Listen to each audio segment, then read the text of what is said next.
kondisi diskusi-diskusi politik yang harus dibangun di anak muda itu bisa mulai itu sebenarnya itu dari tongkrongan dulu.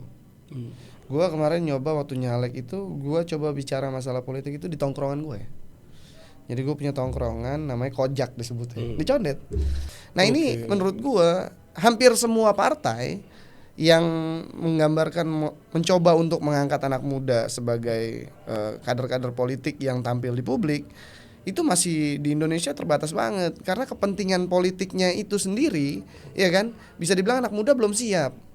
Ada satu hal yang gue dapet waktu itu, gue lagi ngobrol sama salah satu anggota dewan, dia sendiri ngomong gini, bahkan sampai urusan dapur pun tuh politik. Yes.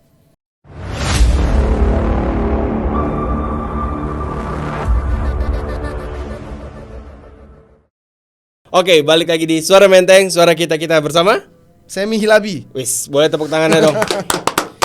Semi Hilabi. Bang Semi ini kebetulan rumahnya deket sama rumah gua di Condet. Condet. Cuman Bang Semi ini lebih ke arah Condet yang Cililitan ya? Arah Kramat Jati. Arah Kramat Jati. Kalau gua ke arah Tanjung Barat. Jadi arah Rindam. Yes. Pokoknya macet-macet, tembak-tembak meriam. Nah, itu daerah-daerah gua daerah sana. Nah, Bang Semi, gua mau nanya nih. Siap. Tentang pandangan lo, fungsi dari influencer terhadap kesadaran politik anak muda. Karena lu kan juga mewakili anak-anak muda nih sepertinya nih. Boleh dijelasin gak nih? Jenggotnya sih gak kelihatan muda ya. Tapi gak apa-apa, umur gue masih 30-an sih. Itu masih bisa dibilang anak muda ya. Masih anak muda. Karena kan batas anak muda tuh di angka 40 ya kan. Selain dari Islam memang ngebatasin di angka 40. Tapi kita juga bisa bilang di Indonesia juga rata-rata yang udah gak dibilang anak muda lagi tuh yang di atas 40, lebih senior dibilangnya. Jadi gak masalah kalau gue dianggap masih muda. Alhamdulillah. Nah itu tadi pertanyaannya adalah peran influencer nih dan tokoh politik dari gambar anak muda tentang politik itu sendiri. Menurut lu gimana? Ya, influence sekarang orang-orang yang menginfluence tentang politik itu rata-rata juga banyaknya.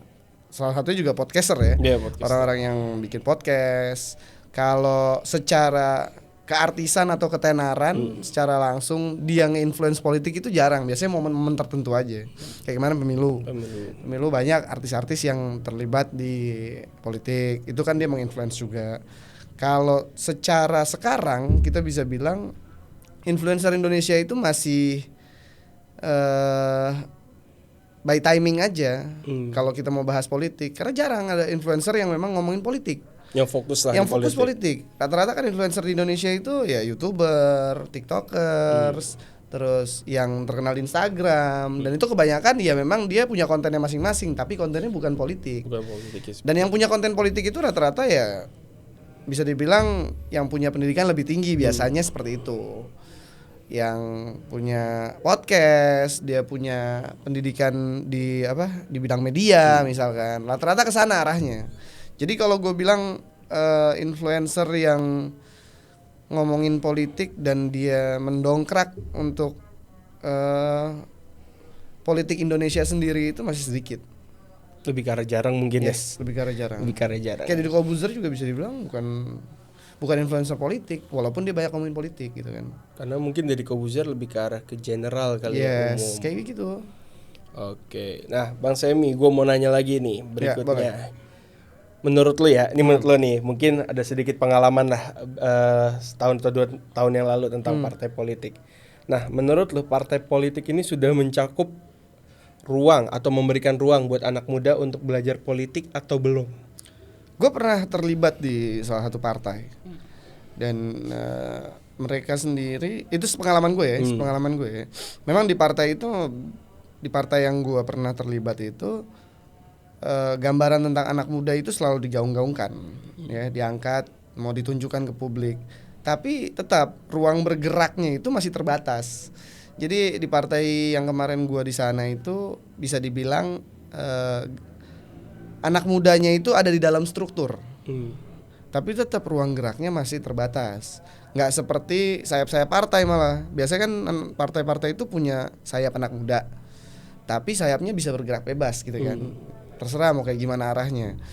Tapi ini yang harusnya lebih bebas daripada sayap partai, karena di struktur harusnya lebih bebas. Jadi masih lebih terbatas malah daripada saya partai. Nah ini menurut gue hampir semua partai yang menggambarkan mencoba untuk mengangkat anak muda sebagai kader-kader politik yang tampil di publik itu masih di Indonesia terbatas banget karena kepentingan politiknya itu sendiri, ya kan? Bisa dibilang anak muda belum siap. Gue sempat berpartai di suatu partai dan kepentingan gue juga secara kepartaian belum tersalurkan secara benar gitu di dalam partai tersebut. Ya akhirnya bikin interest gue terhadap partai sendiri berkurang. Karena supportnya ke gua kurang, ya kan, dorongannya ke gua kurang. Ya walaupun kita bisa bilang banyak partai-partai juga yang mensupport anak muda, maju nyalek, apa segala macam, tapi itu hanya buat pemanis masihan kalau menurut gue. Yang bisa dibilang kan banyak juga nih anak muda yang jadi anggota dewan. Ya kan di tahun 2024 kemarin. Cuma ya masalahnya ya lu lihat aja sendiri. Yang jadi anggota dewan tuh pertanyaannya anak siapa? Masih balik ke situ. Lingkupnya nggak jauh lah. Masih balik ke situ, anak siapa, ya kan? Dia punya apa, ya kan? Kapitalnya, iya, backupnya masih apa? Masih ke sana arahnya. Jadi benar-benar pure independen anak muda maju itu masih terbatas dan kondisinya belum bisa tampil di publik secara maksimal karena hal itu gitu. Ditambah lagi mungkin sistem masyarakat kita yang kayak lebih apa ya? Mungkin masih bilang kolot kali ya. Milih anggota tuh berdasarkan, sorry ya, nih gua nggak ngejudge siapapun, tapi ada nih gua akuin beberapa anggota mungkin yang kalau bahasa politik dibilang nyiram. Oh iya bener kan? Iya, karena itu kan jadi yang muda tuh kalah. Nggak bisa dilepas dari hal itu sebenarnya. Sulit lah buat lepas dari Indonesia bahasa tadi nyiram dan lain-lain itu sulit karena memang partisipasi partai di Indonesia itu nggak dibayarin negara.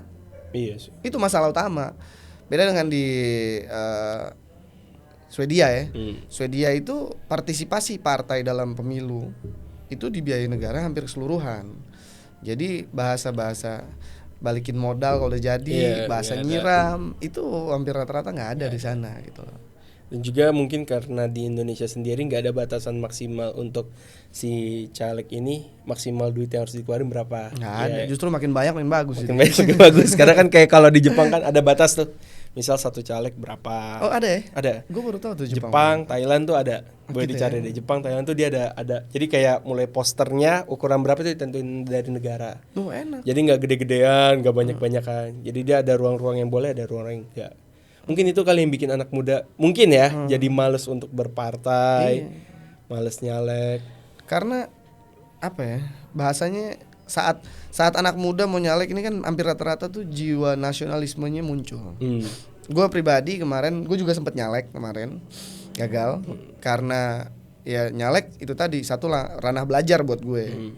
Saat gue belajar nyalek ini, di situ baru gue lihat nasionalisme gue sebenarnya muncul gitu kan. Wah gue pengen nih begini ya kan, duduk sama tim gue di lapangan, ketemu sama calon-calon pemilih, kita ngobrol masalah nasionalisme kita. Oh ternyata anak muda itu bisa dibilang nasionalismenya tinggi juga di Indonesia saat dia sudah ikut terjun di situ. Kalau yang belum terjun gue nggak tahu. Tapi yang gue rasakan saat kemarin gue nyalek, gue duduk sama masyarakat, gue coba bicara sama mereka terkait apa yang mereka pikirkan, gimana caranya untuk membangun Indonesia ataupun Jakarta lebih baik. Nah itu di situ jiwa nasionalisme gue muncul. Saat kita punya jiwa nasionalisme, secara otomatis kan kita pengen berjuang secara bersih. Iya. Ya kan? Itu yang jadi kendala juga kalau menurut gue. Karena berat. Iya berat, justru malah kita mau berjuang bersih, sedangkan kondisi perpolitikan di Indonesia dalam ranah pemilu sekarang bisa dibilang hampir tidak bersih gitu kan. Dengan adanya yang tadi lu bahas, masalah nyiram, masalah bagi-bagi kursi, terus masalah ya sikut-sikutan di internal KPU, kan ada juga yang kayak begitu. Walaupun kita nggak bisa legitimasi itu benar adanya gitu kan, tapi ya kita bisa bilang rumornya seperti itu gitu, dan urban legendnya juga seperti itu. Dari tahun ke tahun. Dari tahun ke tahun. Masalah-masalah kayak gitu muncul yang akhirnya bikin anak muda mungkin itu tadi ngedon ya. Bisa dibilang udahlah politik apa sih, tambah lagi mau nyalek aja resource-nya harus gede kan. Itu makanya gue sendiri kemarin nggak banyak sih habis, gue bisa dibilang di bawah ratus masih puluhan. Gue habis di situ dan itu benar-benar duit pribadi gue keluarin. untuk kontribusi ke partai gue untuk Fairfax, Fairpol dan lain-lain. Terus juga ada beberapa hal yang gue buat di lapangan, kayak misalkan gue bikin spanduk dan lain-lain. Tapi ya uang segitu buat anak muda keluar juga itu lumayan ya banyak. mostly masih banyak hal yang lebih penting sebenarnya daripada buat turun politik gitu kan, buat turun nyalek. Itu kondisi-kondisi yang sebenarnya bikin anak muda juga terbatas akhirnya. Ujungnya tuh anak muda jadi gimana ya? Jadi kurang semangat. Kurang semangat. Karena mau coba jalan yang bersih, tapi jalan yang kotor lebih mudah. Sedangkan jalan yang kotor ada kos yang harus keluar. Gitu kan? Kecuali bapak lo Harvey Muiz mungkin ya. Bisa jadi. Sebenarnya nggak perlu Harvey Muiz juga sih. Sebenarnya nggak perlu sampai ke Harvey Muiz juga, ya kan? Kegedean juga itu sih bukan nyalek lagi, gue nyagup. Nah, oke, Bang Semi, berikutnya nih pertanyaannya adalah, menurut lu bagaimana membangun sebuah budaya diskusi politik yang sehat di kalangan generasi muda? Menurut pengalaman lu juga boleh tuh, kemarin lu diskusi sama pemilih lu yang anak-anak muda, nah itu kayak gimana? Anak muda selalu punya apa ya? Selalu punya intuisi dan keinginan bahwa supaya masa depannya bisa lebih baik. Pasti. Yang namanya anak muda tuh pasti punya keinginan kayak gitu. Nggak pengen anak muda ya gue gini-gini aja. Banyak sih yang mikir kok gue gini-gini aja gitu ya. Tapi ya itu tadi, dengan adanya dia mikir kok gue gini-gini aja kan berarti dia pengen yang lebih baik. Nah, kondisi diskusi-diskusi politik yang harus dibangun di anak muda itu bisa mulai itu sebenarnya tuh dari tongkrongan dulu. Gua kemarin nyoba waktu nyalek itu, gua coba bicara masalah politik itu di tongkrongan gue. Jadi gue punya tongkrongan namanya Kojak disebutnya, di Condet. Kojak, di situ tempat gue begadang lah sama teman-teman gue, karena di situ ada kedai kopi kecil dan gue suka duduk di situ ngopi sama dia orang, dan itu banyak orang yang duduk di situ juga yang akhirnya jadi berteman sama kita rame-rame. Kayak jadi satu circle lah di situ. Gue coba bahas masalah politik itu saat gue mau nyalek, gue bilang sama mereka semua gue mau nyalek. Nah itu mulai tuh dari situ ada perdebatan dulu, ya kan? Ada yang setuju, ada yang nggak setuju. Lu ntar kalau jadi begini, kalau ini begini, lo rugi apa segala macam, banyak lah hal. Tapi dengan adanya bukti gue duduk legitimasi dan ya sudah gue daftar nyalek nih, ya kan? Itu mulai mereka berpikir diskusi politiknya lebih dalam. Yang akhirnya sampai ke bahasan gimana cara pemenangan. Itu kan udah satu langkah diskusi politik kalau menurut gue, dengan target-target yang bisa digambarin gitu targetnya. Ya, gue butuh kebutuhan suara sekian, ya kan. Mereka akhirnya berpikir secara politis bagaimana supaya Semi ini bisa menang. Nah, langkah-langkah itu yang akhirnya membuat kita mempunyai satu tempat diskusi politik yang sampai-sampai kalau gue nggak datang ke situ pada nyariin, mana Sam, ayo Sam, ini gimana ntar ini gimana ntar itu, kita harus bicarain ini, kita harus bicarain itu. Diskusi itu terbuat sendiri gitu, terbentuk sendiri sampai mereka sendiri interest sama diskusi-diskusi politik terkait gimana nih pola nyalek, ya kan? Kok lo bisa nyalek? Kok ayo kita mau bergerak kemana arahnya? Karena diskusi itu berjalan, ya, menurut gua paling benar itu awalnya memang harus ada trigger. Trigger dari satu anak di tongkrongannya. Misalkan siapa? Lu misalkan, lo mau nyalek nih tahun depan. Coba lo bahas, gua nyalek nih tahun ini. Gitu kan, 2029 nanti. Gua nyalek nih tahun ini dari partai A lah kita sebut. Teman-teman lu kan pasti ngasih tanggapan yang akhirnya nanti berujung diskusi-diskusi politik arahnya, ya kan? Lu kalau nyalek ke sini maunya apa? Nanti arahnya kemana? Apa bisa ada untungnya buat Indonesia, buat Jakarta? Apa buat lo pribadi? Apa gimana? Ya kan? Terus kepentingan politik mereka sendiri muncul dari teman-teman gua. Kayak misalkan ada beberapa orang, kayak teman gua ada satu, dia kerjanya nggambar, suka nggambar di tongkrongan itu, ya kan? Dia bilang, terus kalau ntar lu jadi, ya kan? Gua ngapain gitu deh. Ya apa yang bisa kita bicarakan, lo mau gimana? Lo pengen terlibat di di urusan-urusan yang kepemerintahan kah, untuk apa hal yang lo bisa gitu kan? Apa lo pengen mendorong satu hal yang nanti bisa gue dorong di dewan atau seperti apa? Jadi keterlibatan lo semua gak gue batasin, gue bilang begitu. Nah, muncullah dari mereka itu apa ya bahasanya, tendensi politik juga, yang dari pribadinya mereka muncul, yang akhirnya bikin gue juga tambah semangat nyalek supaya jadi anggota dewan, supaya bisa nyalurin aspirasi-aspirasi mereka tadi kan gitu. Padahal bisa dibilang tadinya mereka tuh ya apa ya bahasanya? Pasif lah. Ya, bukan pasif lagi sampai yang udah fuck politik. Apa sih politik? Ya, udah jauh-jauh deh. Sampai udah ada yang begitu sebenarnya. Cuma karena adanya tongkrongan tadi dan ada triggernya, terbentuklah diskusi-diskusi yang menurut gua punya kualitas walaupun diskusinya ngalor ngidul sampai pagi ya. Nah, itu yang penting mungkin ya. Nah, ini bersangkutan sama pertanyaan terakhir gue nih, Bang. Menurut lo sistem pendidikan kita apakah sudah cukup untuk membuat anak muda ini melek politik atau justru dibatasin malah lu jangan terlalu melek? Gini, kita punya gue sedikit paham tuh tentang bedanya PPKN sama kewarganegaraan. Oke. Kita waktu belajar di sekolah kan ada namanya PPKN ya. tapi ada juga kewarganegaraan. Politik ini nggak bisa masuk di PPKN kalau menurut gue. Karena PPKN kan secara gamblang apa itu negara, sejarah, Indonesia, sejarah, ya kan. Tapi kalau kewarganegaraan ini, ya kan, bisa lebih spesifik ngebahas tentang politik. Karena kebutuhan kewarganegaraan, ya kan, ada kebutuhan politik.